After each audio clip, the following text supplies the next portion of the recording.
ചക്ക ചക്ക ഇരിക്കുന്നു മലമണ്ടയിൽ. ഓഹോ നോക്കിക്കേ, ചക്ക മുഴുത്ത ചക്ക. ഓഹോ ചക്ക പറിക്കുകയാണ്. ചക്ക നോക്കൂ, ചക്ക പച്ച ചക്ക, പനഞ്ചക്ക, ചക്ക തേൻ വരിക്കപ്ലാവും 9 ഏക്കർ പറമ്പും എൻ്റെ ശിവനേ.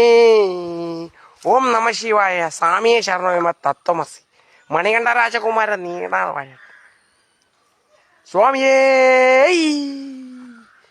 ശരണയ്യപ്പോ. പണമുള്ള പൂ മുടിയിൽ ചൂടി മണിക്കുട്ടി നീ ചക്ക. ഇപ്പോൾ പിന്നെ വേനൽക്കാലം ചക്ക പറിക്കാൻ വന്നതാണ്. വേനൽക്കാലം ചക്കയുടെ സീസണാണ്. മാർച്ച് മാസം ചക്കയുടെ മാങ്ങയുടെ പച്ച നിറമുള്ള ചക്ക, കേരളത്തിൻ്റെ പച്ചപ്പും ഹരിതാവും ചക്ക കൂട്ട്.